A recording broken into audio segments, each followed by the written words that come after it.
لما أخو جوزي شافني وأنا لابسة بدلة الرقص الشفافة وواقفة وأنا عمالة أرقص، وطبعا أنا مش واخدة بالي منه وإنه شايفني، بس هو ما تحملش الموقف. في مرة صحيت على صوت زعيق جامد جدا جدا في العمارة. قمت طبعا وانا مخضوضة وعمالة اقول ايه ده وايه الزعيق ده كله وجاي منين. بدأت ان انا اركز مع الصوت، وساعتها لقيت ان الصوت ده جاي من شقة سلفتي اللي تحتيا.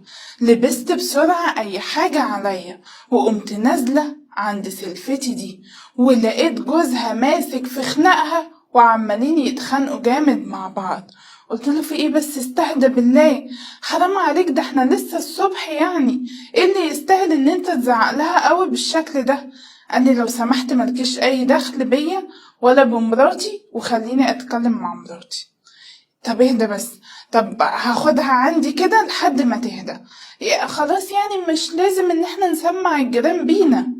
قال لي بقولك معلش اطلعي انتي بس على شقتك وانا سيبيني مع مراتي انا وهي حاضرين مع بعض. لا اقعد انت اهدى وانتي تعالي اطلعي معايا فوق. قالت لي لا، دي ما بقتش عيشة، انا كل يوم اصحى على زعيق وخناق ودوشة وقرف، انا خلاص تعبت، انا قلت لها تعالي بس وبعدين نبقى نشوف الحوار ده.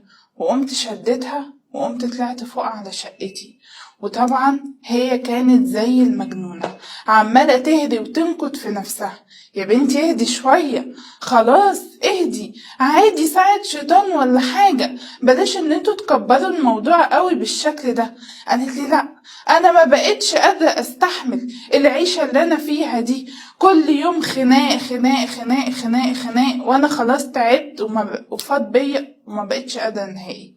طب خلاص بس ما تفضحيش حد فيكي وما تشمتيش حد فيكي، واهدي كده، وهو تلاقيه مخنوق من الشغل ولا في حاجة، ما هو كان كويس، معنى كده تلاقي عنده ضغوطات، عنده اي حاجة.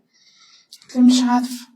المهم بتاع ساعة كده عدى ولقينا الباب بيخبط، ولما قمت فتحت لقيته في الوقت ده سيلفي، وقال لي هي لسه عندك مش كده؟ قلت له اه طبعا اتفضل، هي موجودة جوه. والمهم راح دخل لها وقال لها خلاص ما تزعليش، حقك عليا، انا بس مضغوط شوية في الشغل والكلام ده كله، تعالي انزلي معايا واستهدي بالله. قالت له لا انا مش طايقة العيشة ومش طايقة الحياة ومش طايقة كل الكلام ده كله، فانا عايزة اروح عند اهلي. يا بنتي الناس خلاص بقى، تعالي انزلي معايا ونشوف الموضوع ده تحت. قلت لها خلاص انزلي مع جوزك وشوفوا الموضوع ده وحلوه مع بعض، بلاش ان انتي تاخدي كل حاجة بالعصبية دي. المهم كلمة مني على كلمة منه بدأت ان هي تهدى وقامت فعلا نازلة معاه. وانا طبعا انا كنت متضايقة لها، لان فعلا بقاله فترة على طول خناق في خناق في خناق في خناق، لدرجة ان انا نفسي زهقت، بقيت كل يوم اصحى مخضوضة والكلام ده كله. ولما جوزي جه ساعتها قلت له بقول لك ايه، انزل كده لاخوك وعقله بكلمتين حلوين، لحسن بصراحة الموضوع زاد عن حده قوي، كل شوية خناق مع البنت كل شوية كده، وهي كويسة وشايفة نفسها ومهتمية بنفسها، امال هو ماله في ايه؟ قال لي يا ستي انا مالي، هو حر مع مراته. قلت له لا، ما احنا ما ينفعش ان احنا نسكت على الحق. قال لي يا ستي بلاش احنا نتدخل، هم شايفين حياتهم كده، هم حاضرين مع بعض، انا مالي، سيبينا. يا ابني انزل عقله، ده انت اخوه وهياخد منك وبكلامك. طيب يا ستي هنزل عقله. وفعلا نزل عند اخوه شوية وبدأوا يتكلموا مع بعض والدنيا مشيت تمام، لحد ما لقينا ان نفس الموضوع بيتعاد تاني، لدرجة ان هي سابت له بقى البيت وقامت ماشية. ولما جيت انا اتكلم معاه قال لي ما هي على طول عصبية وعلى طول معرفش ايه، مش عارف هي ليه مش زيك كده، عاقلة وراسية وهادية، مش في جنان دايما ودوشة وعصبية وصوت عالي والجو ده كله. قلت له ما هي كان فيها كل الحاجات دي، انت لما بدأت تتعصب عليها هي بقت كمان عصبية زيك، فانت شوف مالها وانت كمان اهدى كده. قال لي لا، انا خلاص تعبت ودي ما بقتش عيشة. انتوا في ما بينكم اولاد، ما ينفعش الكلام ده. قال لي خلاص روحي عقليها وعلميها شوية حركات وشوية تكات والكلام ده كله، وخليها ترجع لي كده وهي متعلمة وهي شاطرة، عشان أنا خلاص تعبت وما بقتش قادرة استحمل. طيب فعلا قمت رايحة لها وبدأت ان انا اتكلم معاها، وقلت لها يا حبيبتي انت كنت مهتمية بنفسك والدنيا كانت تمام وزي الفل، ايه اللي حصل وايه اللي غير كل ده؟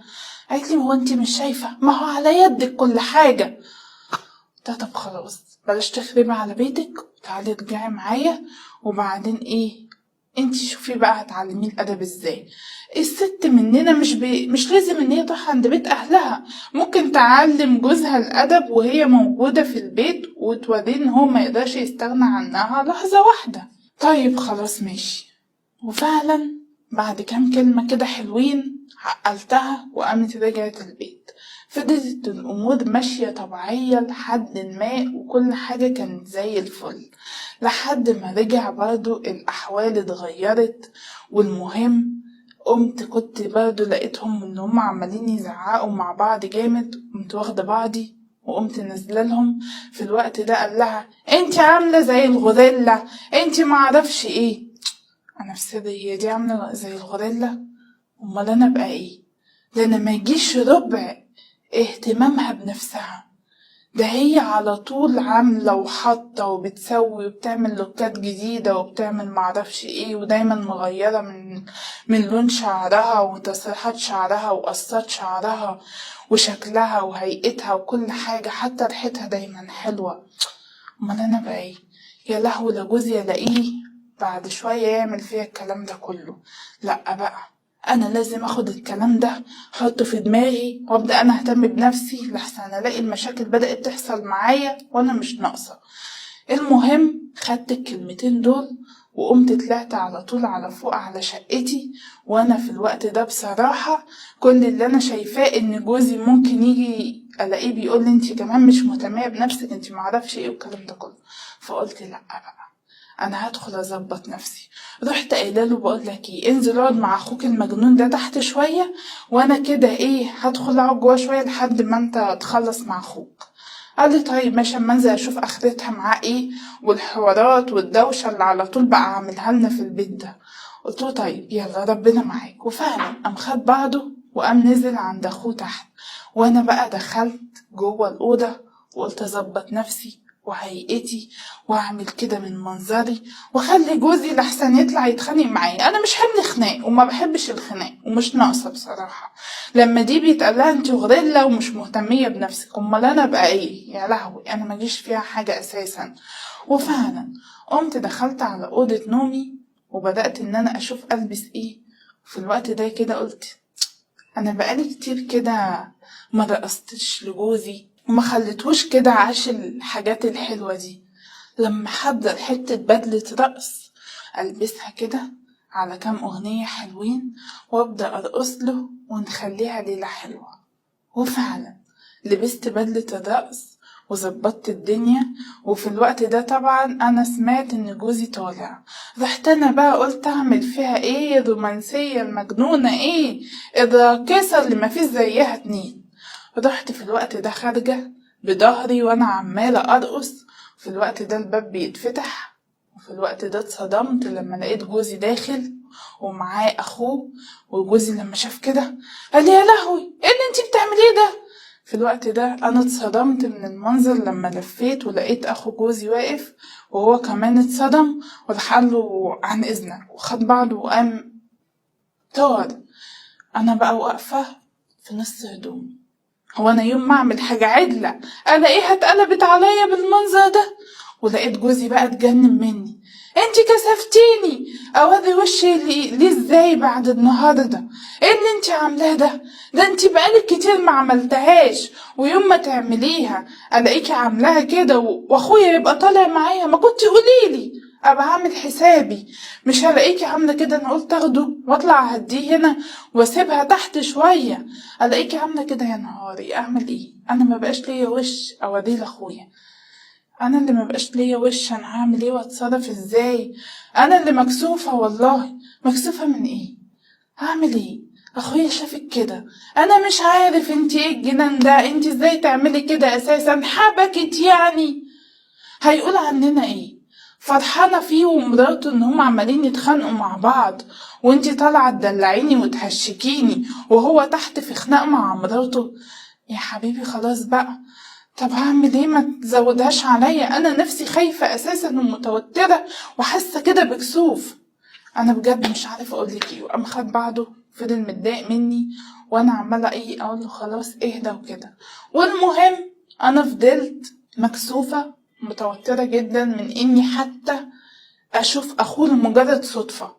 مبقتش انزل حتى عند حماتي تحت، ولا حتى بقيت اعتب باب شقة سلفتي من كتر ما انا مكسوفة من الموقف اللي انا اتحطيت فيه. بس ما كانش قصدي حاجة، كل اللي انا شفته حبيت ان انا لقيت مثلا هو بيتخانق مع مراته في ايه، فقلت ان انا مش عيب ان احنا نلاقي حد بيواجه حد بحاجة وانا اطلع اصلحها. انا شايفة نفسي ان انا بقالي فترة مقصرة وجوزي ما قاليش حاجة، ففي الوقت ده قلت اصلح، بس ما اعرفش ان هو كان هيتقلب عليا بالشكل ده. ودلوقتي انا مكسوفة جدا من اخو جوزي، وبصراحة مش عارفة انا المفروض اتصرف ازاي واعمل ايه. ارجوكم قولولي اعمل ايه. دي المشكلة اللي جاتلي النهاردة من صاحبة المشكلة على رسائل الصفحة، وزي ما انتوا سمعتوا مشكلتها بالظبط. مبدئيا كده الوقت بيعدي وبينسي كل حاجة. المسألة مسألة وقت، وهتلاقيه نسي أساسا وما بقاش في دماغه وما بقاش في باله أي حاجة. هو ملهي كده كده في خناقاته مع مراته، وملهي في كل الحاجات اللي هو عمال يعملها دي، فالوقت أكيد هينسيه وهينسى الموقف تماما ومش هيفتكره أصلا. وانتي تعاملي عادي. عموما انتي ما كنتيش تعرفي ان هو طالع معاه والكلام ده، فالمفروض ان جوزك كان بلغك قبل ما يطلع بيه ويقولك انا اخويا طالع معايا، علشان خاطر مثلا انتي قاعده براحتك، انتي قلعه الطرحه، قاعده بهدوم خفيفه، هدوم البيت عموما، الكلام ده كله. فهنا العيب برضه كان على جوزك ان هو ما اداكيش خبر وما قالكيش في الوقت ده ان اخويا طالع معايا. فخلاص عدي الموقف، والوقت اكيد هينسيه ومش هيفتكر اساسا الموضوع ده. وانتي على جانب تاني اتكلمي مع مراته وشوفيها هي ممكن تكون مقصرة في ايه معاه. ممكن انتي شايفة المظهر الخارجي قدامك عال العال وزي الفل و180 درجة تمام جدا، بس ممكن في حاجة ما بتبانش الا مع الناس اللي قاعدة معاها، العشرة هي اللي بتبينها. فممكن تكون مقصرة في حاجة ما هي مش باينالك، باينة لجوزها، باينة قدام عيالها، باينة معرفش ايه، بس مش باينالك انتي. مش كل اللي من بره مهتمين بنفسهم وجمال وزي القمر وعلى سنجة 10 دايما وريحتهم حلو والكلام ده كله ان هما مش مقصرين. في اوقات اكيد بنقصر، وفي اوقات بيجي علينا منبقاش حتى قادرين ان احنا نعمل حاجة، حتى نفسنا بيجيلنا ان احنا عدم شغف ان احنا نهتم بنفسنا، ونلاقي نفسنا ان احنا بدأنا نأهمل في نفسنا جامد. فابدأي تكلمي معاها وقولي لها انتي مقصرة معاه في ايه، هو ما كانش كده، ايه اللي غيره. لقيتيها مثلا قالت لك انا مقصرة في كذا، تكلمي معاها كأخت وانصحيها وليكي الثواب. وبلاش ان انتوا دايما تشوفوا ان السلفة عدوتكم. ليه ما تتعاملوش مع بعض كأنكم اخوات؟ ولما تتعاملوا كأنكم اخوات ساعتها حياتكم هتبقى ماشية كويسة. دايما البيت هيبقى فيه كده روح حلوة، روح كده فيها روح الخير، فيها روح حب البعض.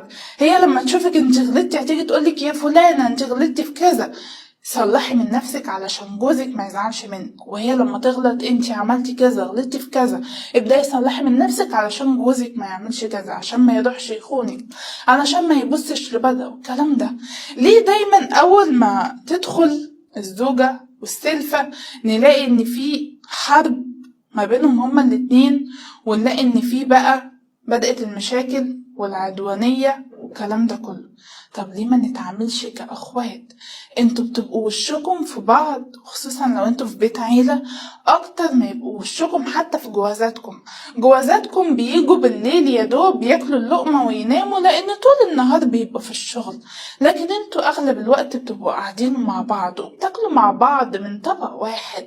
فليه دايما بنبقى فيه كده حتة نفسية كده من نفسنا، ودي ايه، دي احسن مني والكلام ده؟ هو مبدئيا مفيش حد أحسن من حد، كل واحد ليه جماله الخاص بيه، وكل واحد ليه حاجة تميزه، وكل واحد حلو بطبعه. مش شرط نبقى حلو بالخارجي، أهم حاجة جمالنا الداخلي، هو ده اللي أهم من الجمال الخارجي 100 مرة. اتعاملوا مع بعض دايما بود، وشيلوا أي خلافات، ودايما فكروا بروح حلوة، روح فيها ود وحب الخير، وهتلاقي ان حياتكم بتتحسن 180 درجة. حتى جوازاتكم هتلاقيهم بيجروا من شغلهم على طول علشان يجوا عندكم البيت، مش يهربوا من البيت ويقولوا اصل البيت مليان نكد. حافظوا على بيتكم، وحاولوا ان انتوا بلاش يبقى فيه خراب لبيتكم، وحاولوا على قد ما تقدروا صلحوا من نفسكم. مش عيب ولا حتى غلط، الغلط الاستمرار في نفس الغلط. ودي كانت وجهة نظري، ولو حد عنده أي وجهة نظر تانية يسيبها في الكومنتات، ولو حد عنده أي مشكلة يبعتها لي على رسائل الصفحة، ونشوفكم إن شاء الله في حلقة جديدة.